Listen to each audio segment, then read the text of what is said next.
Good morning. We'll get started in 15 seconds. Please, somebody give me a thumbs up that you can see me and that you can see the figs growing.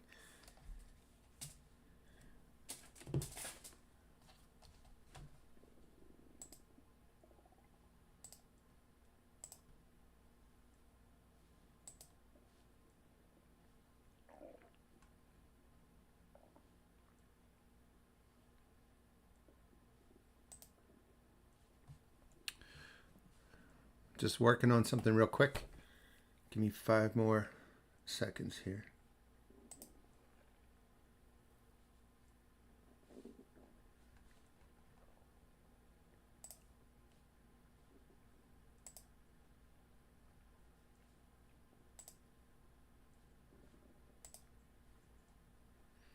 All right, just getting the chat set up so that I can read your questions.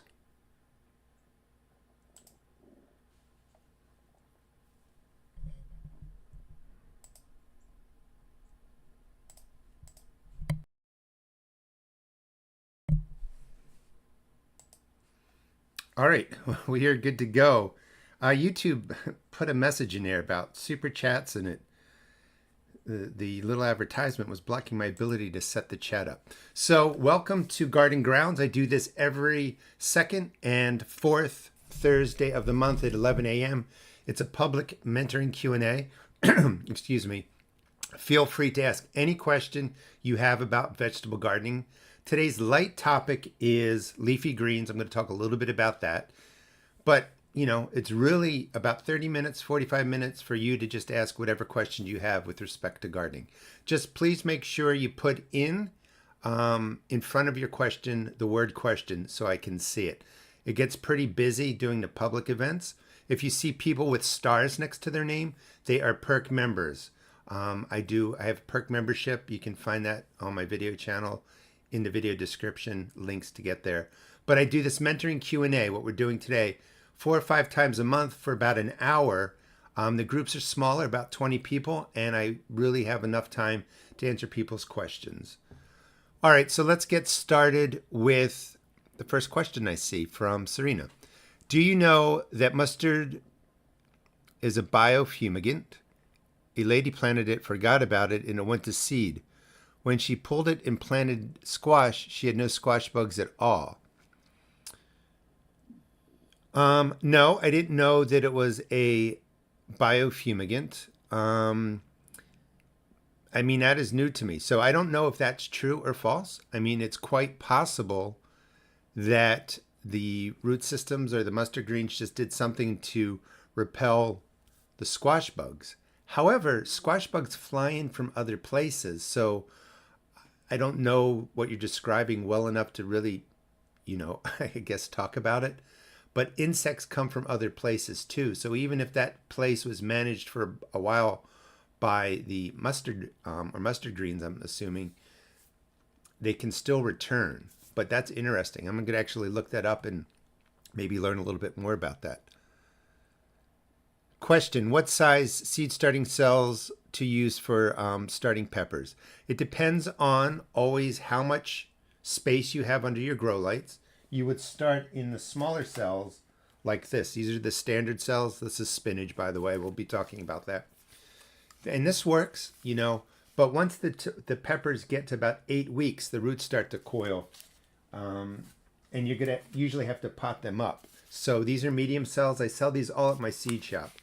The medium cells are nice because you can hold plants in here longer because it has more space. And it all just depends on really what you want to do. I'm looking for a larger cell. I sell larger cells too. It really depends on how much space you have under the grow lights. So, you know, the longer you're growing plants under there, the less you have space for other things. What do you want to do with your plants? How quickly do you want to get them into the garden? You know, I've always started in these small cells and things have worked out okay. Nowadays, I like something a little bit larger just so I don't have to pot them up or worry about them as much. Joyful Motherhood. What seed should we start this month? I'm in Anne Arundel County, Maryland. Any cool weather crop can be started now. You have time. Lettuce is one of them, spinach, endive.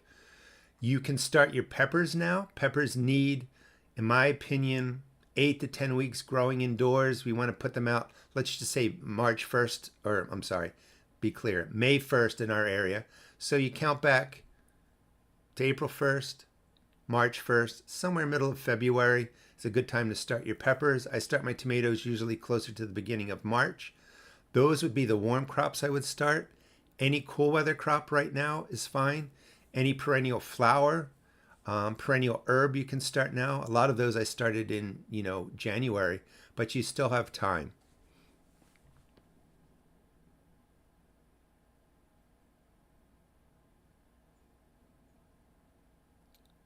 July pepper seeds keep getting moldy. Should I soak them in peroxide or chamomile? I'm not sure what you mean by July pepper seeds, but a spray of peroxide does good for managing molds and fungus in your beds. This month I've started really cool weather crops: brassicas, kale, collards, cabbage. I've started lettuce, spinach, chard, starting some beets. Really, the cool weather crops are all getting started now.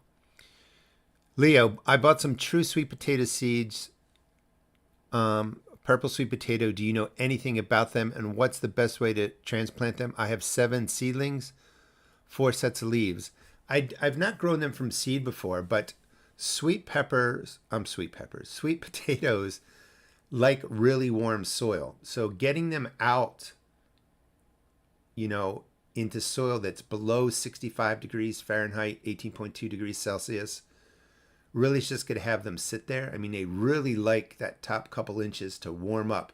So even if I put sweet potato slips, rooted plants out May 1st, they kind of sit there. It's not really until later May that I put them out there.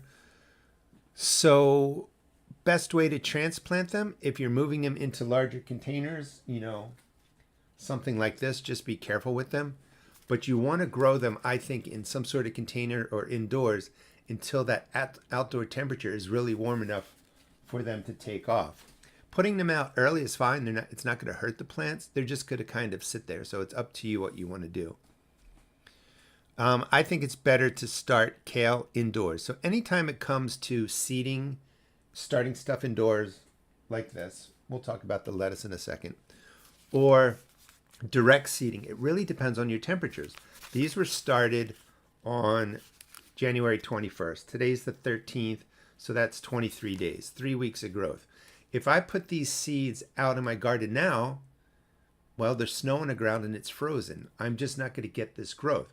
So you choose to plant indoors to get growth. You're waiting for the temperatures to go from, too cold to a colder warmth these like. You put them out when they're about 45, 50 degrees soil temperature. Your lettuce takes off. You've gained 3, 4, 5, 6 weeks on the season, depending on when you start them. Once it becomes summer and the ground is warm, I might direct seed beans, cucumbers, squash, because they're going to germinate and grow real quickly. I wouldn't do it inside. So it's really about what are the temperatures outside, how long will it take plants to germinate outside, and then how quickly will they germinate indoors, and what kind of jump will you get on the season.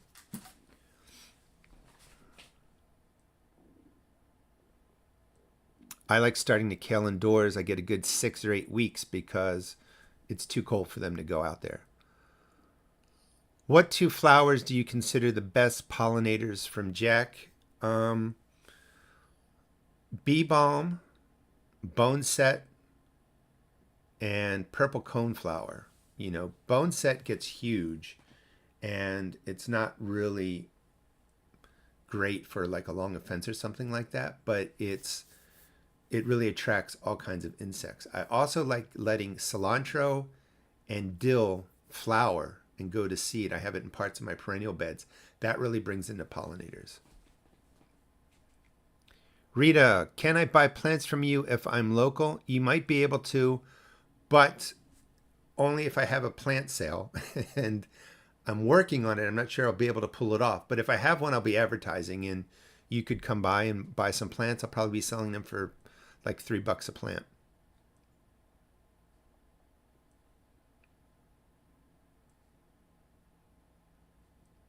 Questions. Are grubs bad for your vegetable plants? So when you're digging out, first of all, you can't really get rid of grubs unless you put down really harsh poison to kill them. When you're killing them, you're also killing good insects. Grubs are good or bad, depending on what it is. Since you can't really get rid of them, I just kind of let them go. And to answer your question, it's really neutral. They're everywhere. They're in your walking paths. They're in your garden beds. They're around your garden. They're across the way. And, when they come up, they're going to mature. They're going to be whatever insect they are, and they're going to do whatever they do. The best way to manage problems in your garden isn't really picking through the grubs. You'll never get them all, and it's just a waste of time. Is to know when the problem insect maybe is the adult or the chewing, whatever, nymph, and put down your organic sprays or your stronger sprays, to kill them off. And the best way to do that, keep a journal. Notice when the potato bugs come in. Notice when the cucumber beetles roll in. Notice when the green cabbage looper is chewing on your cabbage. And then you would spray whatever date you first notice them. Use your journal. Spray right away then, of course. But the following year, they show up around May 15th, so you start your sprays on May 1st. All right, so again, put out your questions with the word question in front so I can pick them up. If I miss your question, please put it out there again. Things are getting pretty busy and stuff is moving through here pretty quickly. So this is my garden grounds, my public live Q&A I do every second and fourth Thursday at 11 a.m. Today's light subject is leafy greens. It's a cool weather crop.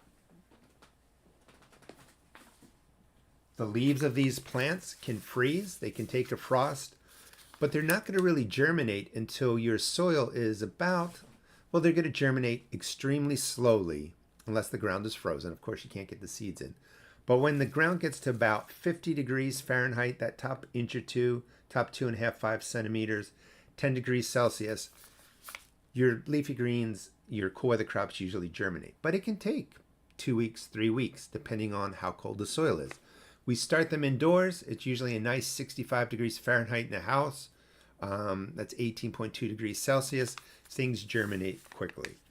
Leafy greens, generally speaking, you want to grow them indoors 6 to 8 weeks. You don't need to go past that. You're looking to get nice growth, root systems that don't get bound up. These are medium cells for my endive, which I'll be, technically I could put out in the garden now, but I grew this as a prop plant so I could show it today. Growing it in the larger cells so the root systems get bigger. I don't have to pot up. But let's start with some basic leafy greens.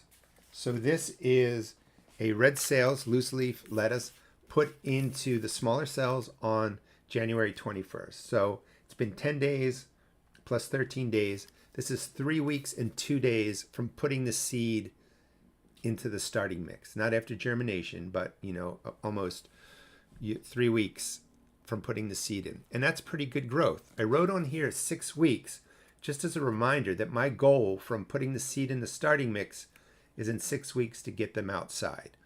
So we're at, I forget where we're at, 10, 13, 23, about 3 weeks. In another 3 weeks, it's going to be March 1st. The frost is still around.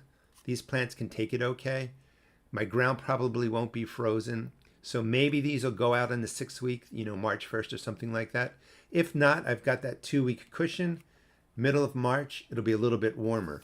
So you just want to kind of pick the date that you want your plants to go out into the earth or into your containers.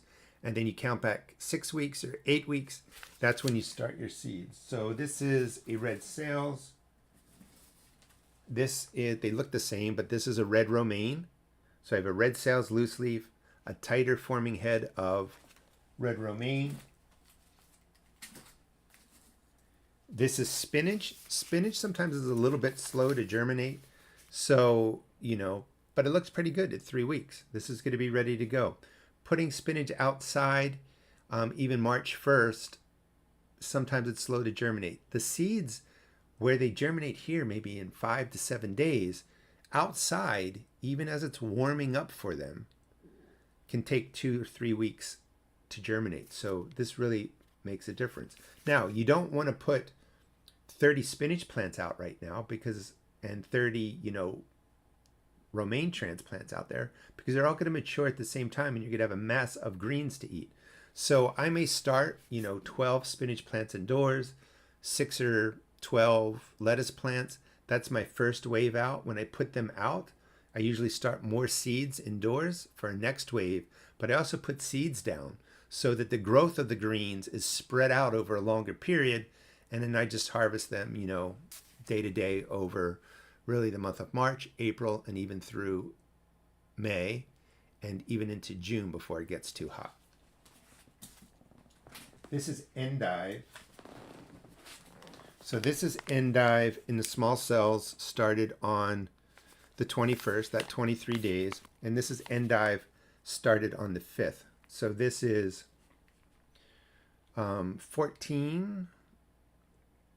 16 days older right here. And look how much bigger it is. A little bit of the reason is because it's in these larger cells. If you go to my seed shop, therustedgarden.com, you can find seed packs actually for $1.50 a pack, except for tomatoes and peppers, they're $1.75 a pack. So we decided, my brother and I decided to make the prices more affordable. Most seeds are $1.50 a pack. You can also buy the small cells, the medium cells, if you want to do that. You don't need to buy these. You can start stuff in yogurt cups or any kind of containers you repurpose. Just make sure you put holes in them. But you can see the difference of 13 days, which today would be the 13th, 4 weeks, almost that 6-week period. And this is perfect, lettuce, greens, perfect size to be transplanted out into your garden. And then I have something else I'll show you in a few minutes. I'm growing lettuce actually indoors. All right, let me see where we left off, or where I left off.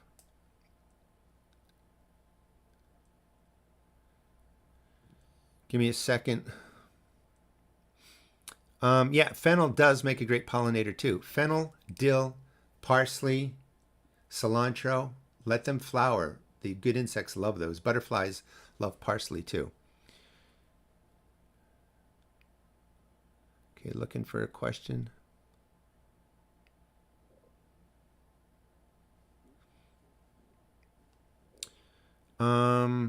Yeah, I'm going to probably be doing a video, just FYI, June, on plant sale. I have a couple of them. If you go to my channel and search selling plants or plant sale or something like that, you should see what I've talked about before. Crispina, groundhogs keep eating my tomatoes. How do I get rid of it? So the only way, so I had a groundhog under my deck and I wanted it to be removed. So I called somebody to trap it and remove it. And the county said, we don't do that. They're on a list where you can shoot and kill them. Well, I'm like, I don't want to shoot and kill that. I don't even have a gun. So I had no help. What I did was I found out where it was living, was under the deck, and just disturbed that space and it moved on. I also have a fence around my garden, and right where the fence hits the ground coming out, I have boards so that groundhogs can't dig under it and get in, and the fencing's pretty strong. That's the only way to keep them out. You can only get rid of a groundhog really by trapping it. That was hard. I tried trapping it with a humane trap, didn't work. Disturbing where it's sleeping, or putting up a fence. And then of course, if you're okay with it, you can go ahead and shoot it and get rid of it. I don't mind sharing my garden with animals, except they're just indiscriminate chewers. So like, if the squirrels, which I do have to trap and release, would just come and just, eat a whole tomato rather than just taking bites out of it, that would be great. But they don't. So you get the idea. Depending on how much damage the animal is doing, or even the insects are doing, you have to figure out what you're going to do so that you can get a harvest. Shirley, I'm in Florida, 9B. My starts are about 2 inches tall now. What do I do now? They're just starting to get true leaves. The lights are about 4 inches from the top of the plants. Please advise. Well, I don't know exactly what you're growing. 2 inches is a good size. They're just getting the true leaves. Generally speaking, most plants can spend 6 or 8 weeks indoors, then they have to get outside. Just so that you all know, especially in Florida or really anywhere, these have been growing indoors. They look great, but they have no understanding of the UV rays of the sun. When a seed first germinates, it's geared up to deal with the sun. We put it inside, grows 6 or 8 weeks, 10 weeks, 12 weeks, depending on what you're growing. It has a cushy life. It loses its ability to deal with the UV rays from the sun. So if I put this straight into the garden and it's a sunny day, the sun will actually kill your plant off. So you have to transition them slowly over a week's time, letting them get some sun, 15, 20 minutes day 1, a little bit longer day 2, a little bit more day 3, so that they get used to the UV rays, build up some resistance, and then they can go out into your garden. If your 2-inch transplants or your transplants get to 4 inches, 10 centimeters, and they're starting to coil in the bottom of your container and it's still too cold to go out, or you want them to grow more, you should really pot them up. Having a nicely developed root system is more important than having nice green growth, which I've learned and experimented with over the last couple of years.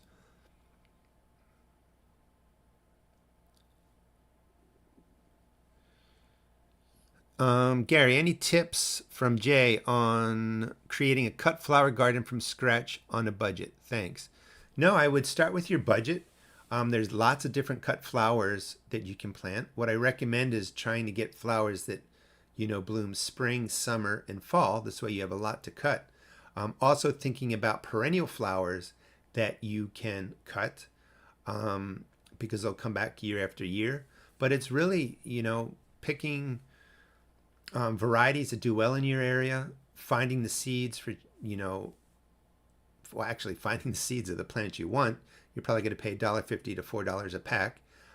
If you're buying transplants, buy them small, take care of them, get them established, and maybe the first year your perennial cut flowers don't do a ton, but come next year, they're going to just be established and you're going to get a lot out of them.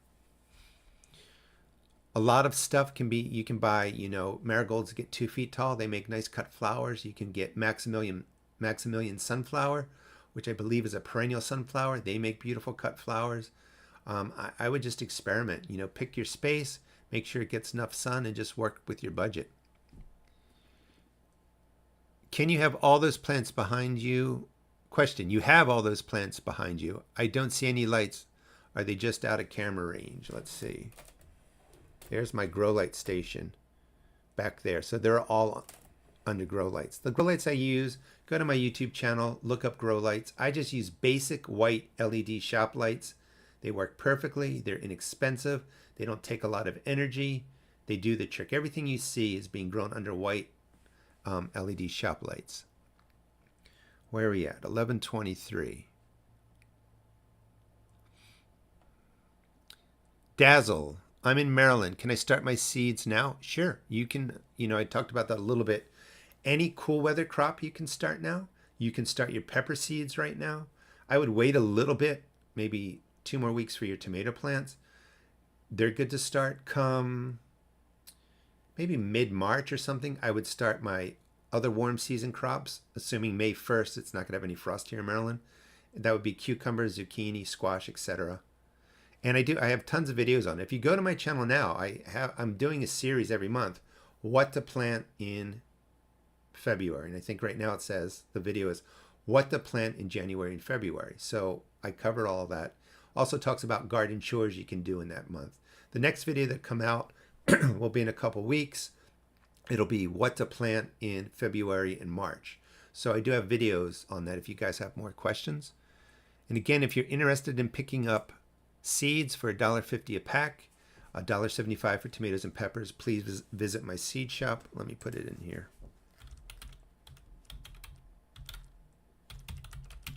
It's just therustedgarden.com.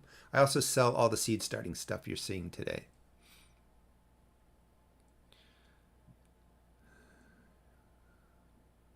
Just finding where I left off here. And again, if you don't put question in front, I'm probably going to miss your question.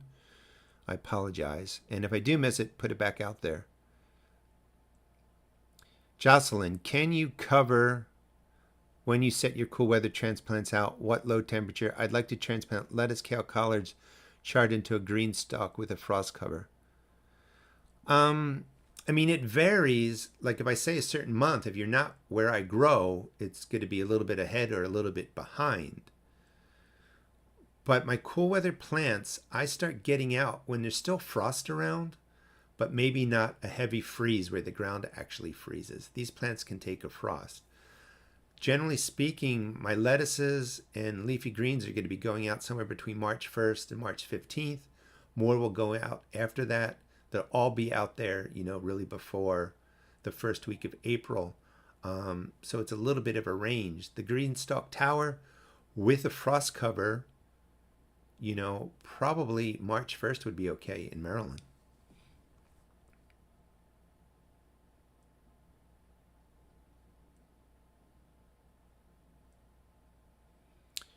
So the ideal nighttime and daytime temperatures is going to fluctuate and vary. And you're really talking more about the soil temperature because the day temps can vary. So when your soil temperature is getting the first couple of inches, 5 centimeters, you want it somewhere to be around 50 degrees Fahrenheit, 10 degrees Celsius.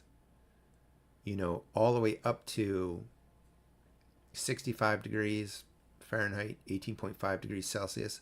A little bit warmer is fine, but it's a pretty big range. What you're looking more is for less days of frost and more really the daytime temperatures being in the upper 50s and 60s. That's when the soil starts to warm up. Like you don't have to get a thermometer and measure the temperature of your soil. You're just looking for trends. As you get fewer nights below 40 degrees, your soil is warming up. If you get fewer nights below 50 degrees Fahrenheit, 10 degrees Celsius, your soil is warming up. And that's a kind of a great time to get your leafy greens out.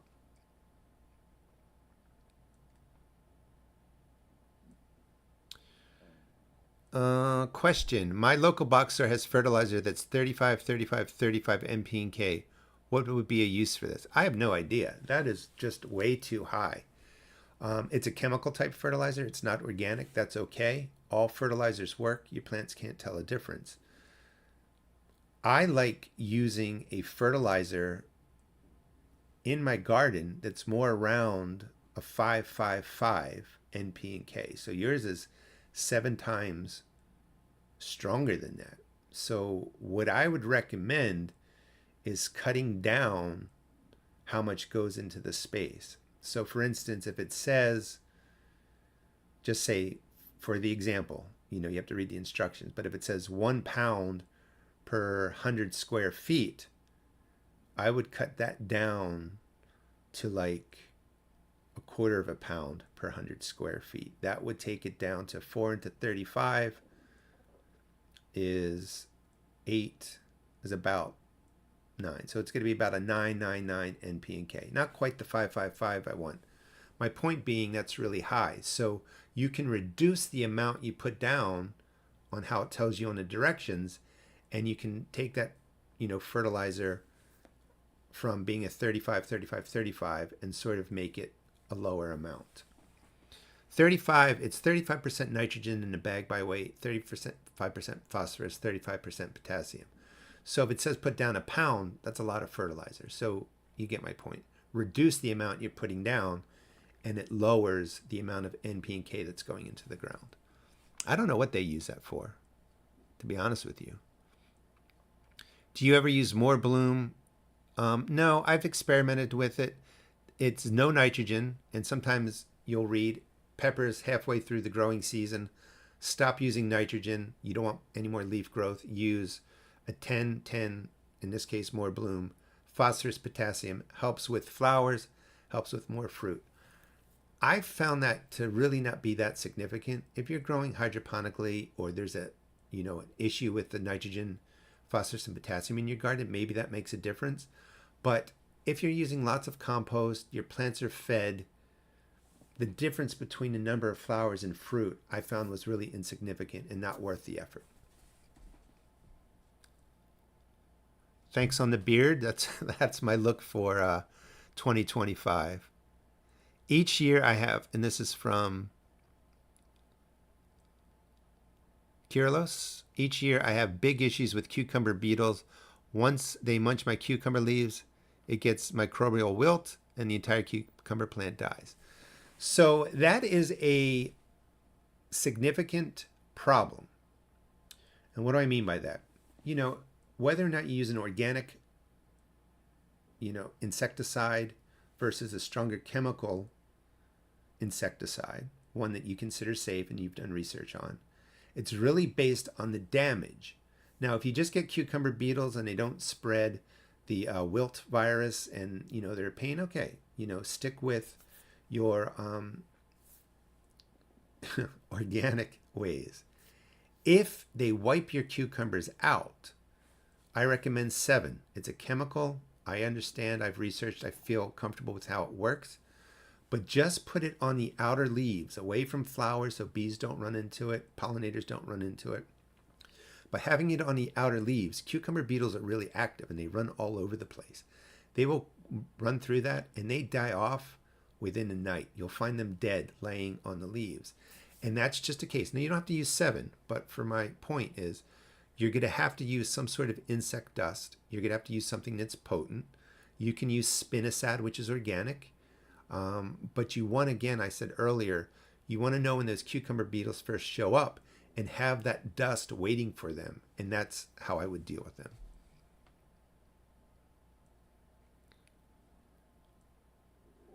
Question, I'm going to try and grow my own petunias this year. Any tips I should know? I've tried growing them years ago.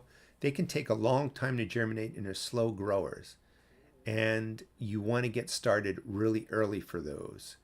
Don't keep the soil sopping wet. You want the top to dry from a dark saturated brown to a light color. There's still moisture in the lower cell. And just don't keep the top damp because that can lead to molds and fungus that kill out small seeds and small germinating plants. Serena, the last frost date is April 15th. Which plants can I start from seed now? Again, on my channel, I have lots of videos on it and videos that actually teach you how to go backwards. But April 15th to March 15th, that's 4 weeks. To January or to February 15th, that's 8 weeks. You can pretty much start whatever you want now. I wouldn't start the big seeds, cucumbers, squash, zucchini, pumpkins, cantaloupes, watermelons, until about 4 weeks before you want them to go outside. They just don't need to be in the pots 6 or 8 weeks.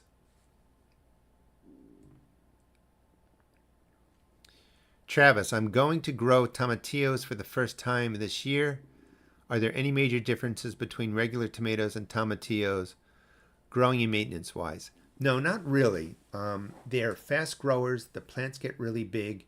You have to do a little bit more pruning, but they do pretty well just being taken care of, just like tomato plants. They do, at least in my area, I'm in Maryland Zone 7, they get lots of flea beetles, which chew lots of holes in the leaves. The plants still end up doing okay, but I do have to spray them with neem oil or with dust. Flea beetles are hard to control here in Maryland, so I will put dust on the outer leaves. But I found that they can take a lot of damage, so I don't over worry about the flea beetles on my tomatillos. All right, let me just pause for a second. We're at 11. Okay, we're going to finish up in 10 minutes.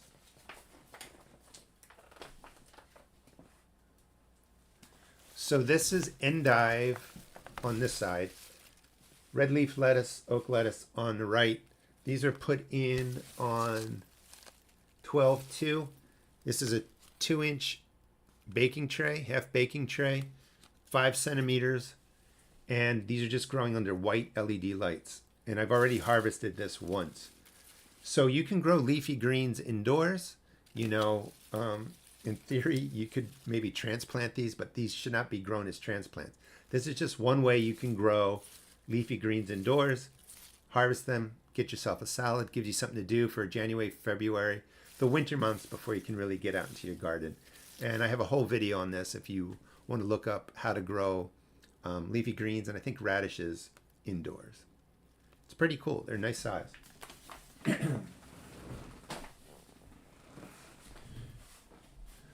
All right, let's get some more questions. We're going to finish up at 11:45. If you like this format and you find it valuable, I do this every second Thursday, fourth Thursday of the month at 11 a.m. Garden Grounds. I know if you're asking questions, you already subscribed, but if you watch this later, if you're subscribed to the channel, you should get notifications of when these live events are occurring. If you like this, I have perk memberships, $3.99 a month. I do this 4 or 5 times a month for a full hour. The groups are about 20 people. They have a light subject I talk about, and I'll stay on and answer all your questions. It's just less people, more personable. The people there are wonderful. If you see any people here today that have stars next to their name, circles with stars, they are perk members. And a group is nice because they help each other out. You have people from different places.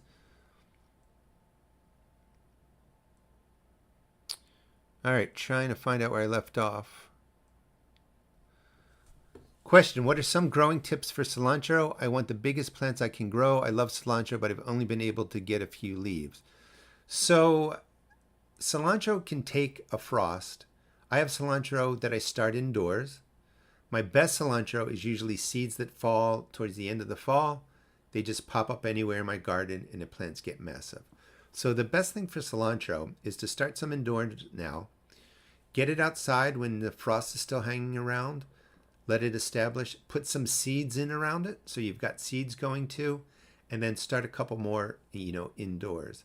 The idea is that with cilantro, you're just getting it out in succession. Like every couple of weeks, new plants or new seeds are going out.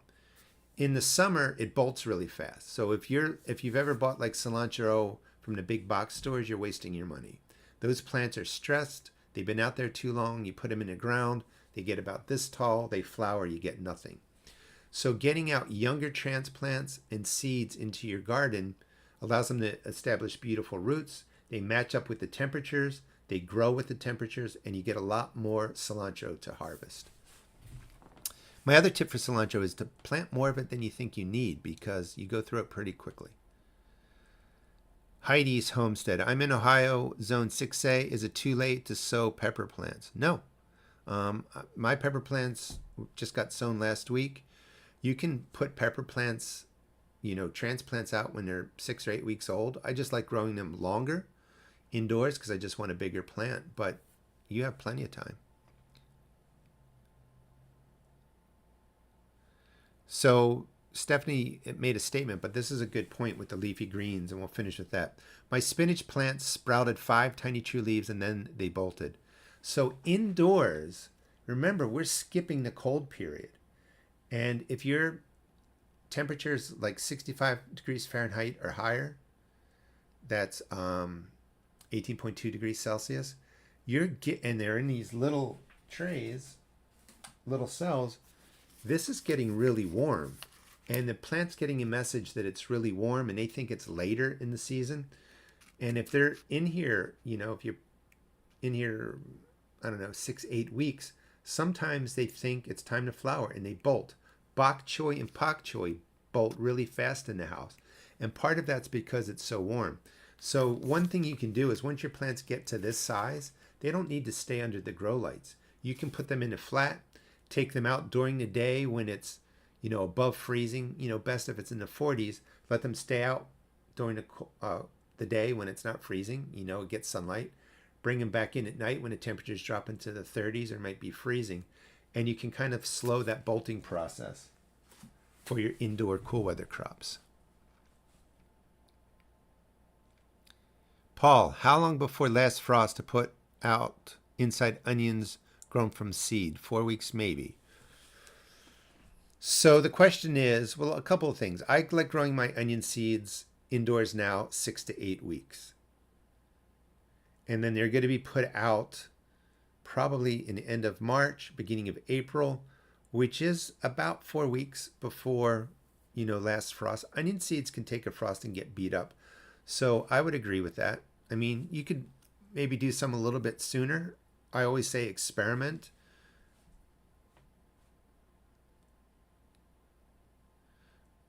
I'm in Maryland Zone 7, and closed caption is usually something you can turn on your side. I'll look into it, but it's usually something you can turn on. Or it occurs with the live events sometimes after it's over, and then it gets processed.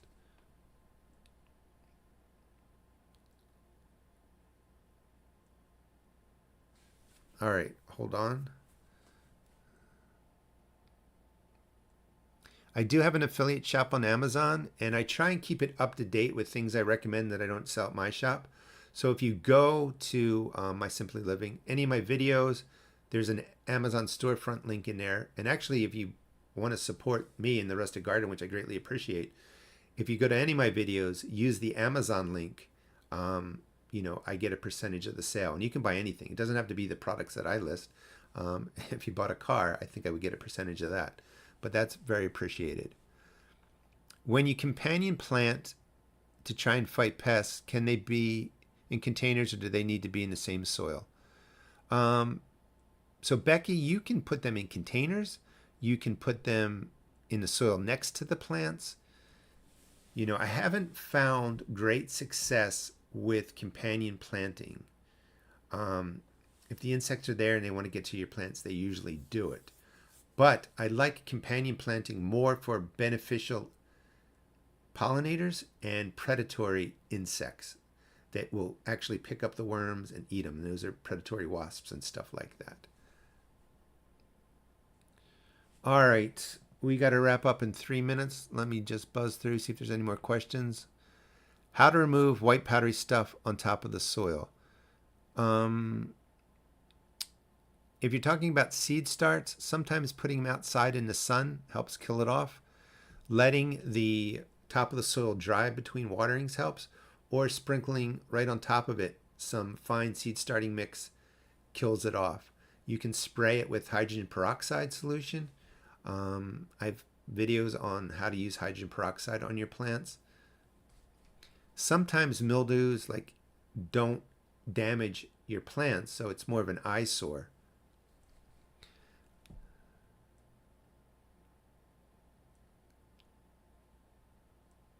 How long does it take a tamarillo to bear fruit? I don't have tamarillos. I only have tomatillos, just in case, it was spelled wrong, but I don't have that. Sorry.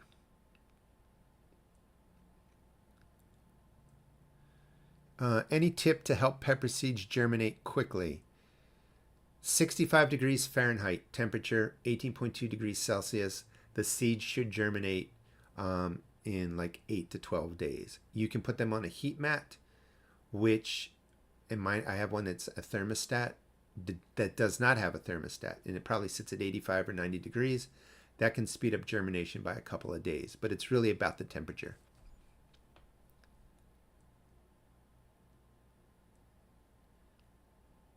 Yeah, if there's powdery stuff on larger plants, just cover over the white mold with some seed starting mix. I don't have any autographed copies of my books right now. When I get that set up again, they will be at the seed shop, but they are not there now.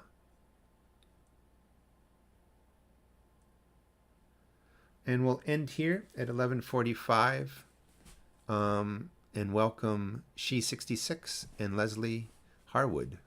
Blue stars mean those people are brand new to Perk memberships. Do you have any absolute favorite variety of tomato? I don't have any absolute favorite. Every year I'm shrinking down the number of varieties that I grow. I do like the Homestead.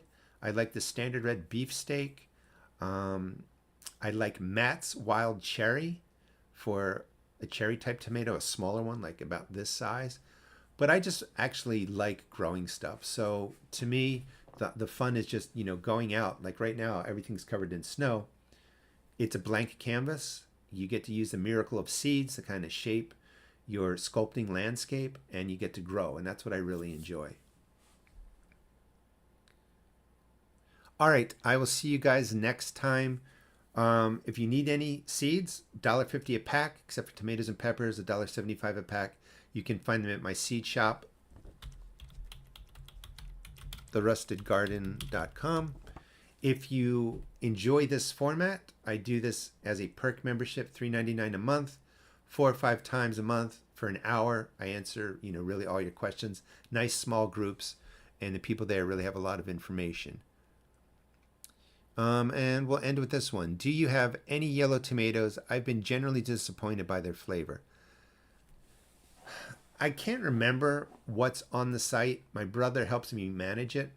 I've not found a great tasting yellow tomato except for the yellow Brandywine and the Juliet, which is kind of like a yellow orange. Those two have really good flavor. I'm pretty sure they're on my site. And why did I just... It's not the Juliet. The Juliet is a great grape cherry tomato. I am blanking on the name of the yellow tomato that I really like. Jubilee. It's the Jubilee, and it's more of an orange yellow tomato. But the Jubilee and the yellow beefsteak are really good. The yellow beefsteak doesn't produce a lot of tomatoes, but they're a good size. The Jubilee does great. All right, I will see all you guys on the 4th Thursday at 11 a.m. for the public event. And if you become a perk member, I will see you guys in a couple of days. Take care.